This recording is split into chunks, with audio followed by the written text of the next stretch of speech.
Alamomin cewa lallai kun kusa aure da gaske. Soyayya idan ta kai ga matakin ƙarshe tana canza salo ne daga zance kawai zuwa aikace-aikace. Idan ka ga waɗannan alamomin, to ka sani cewa nasara ta kusa. Ga wasu daga alamomi 5 na daga ɓangaren namiji.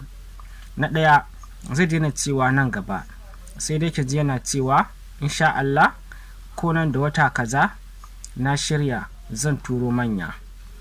Ya fara sanya ranar da zai cika alkawari, ba wai kawai labari yake yi ba. Abu na biyu kuma, gabatar da ke zuwa ga manyan mutane.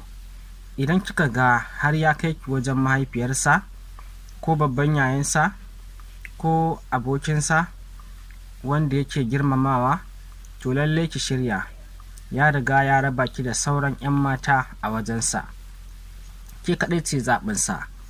Sai abu na uku, mayar da hankali sosai wajen neman kuɗi.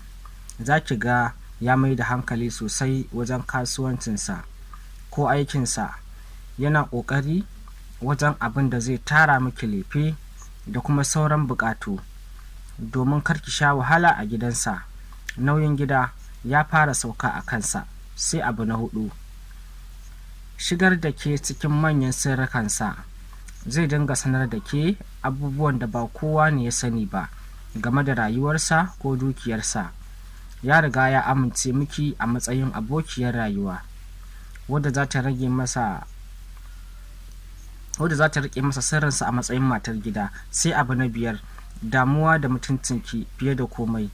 Ba zai dinga neman ki da wani abu na alfasha ba ko kuma wani abu da zai zubar miki da mutunci. Kishinki zai ƙara a ransa. Yana son ganin ki a matsayin mace mai daraja wadda zai nuna wa duniya a matsayin matarsa. Sai kuma ɓangaren alamomi 5 na ɓangaren mace. Yawan tambayar tsarinka na gaba.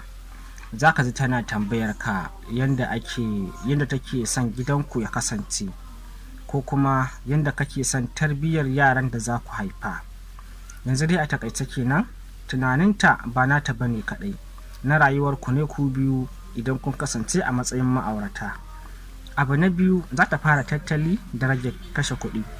Ba za ta dinga matsa maka akan abubuwa na banza ba. A maimakon hakan ma, za ta dinga baka shawara yadda za ka daina kashe kuɗi domin kayan ɗaki ko kuma sauran buƙatun na aure. Ta riga ta ɗauke ka a matsayin mijinta. Sai kuma abu na 2, shiga cikin lamarin 'yan uwanka da iyayenka. Za ka ga tana yawan damuwa da lafiyar mahaifiyarka ko ƙannanka. Tana ƙoƙarin gina kyakkyawar alaƙa da dangantaka tun kafin ma ta tare, domin tana so su saba da ita a matsayin sirka. Sai abu na 4, kula da tarbiyya da kuma ƙara nutsuwa. Za ka ga ta ƙara ƙoƙarin gyara ɗabi'unta da kuma gyara wani abu wanda take ganin baka so. Tana so ta tabbatar maka cewa ka sami mace ta gari wadda za ta riƙe maka gida da mutunci. Sai abu na 5, ƙaruwar kishi da kulawa ta musamman.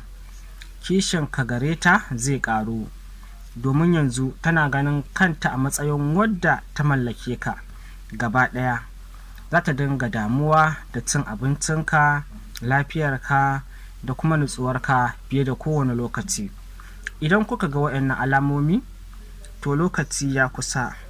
Abin da ya rage kawai shine addu'ar Allah ya tabbatar da alheri ya kuma kaɗe dukkan sharri na masu hassada. To wannan kenan. Ku yi mana following da share.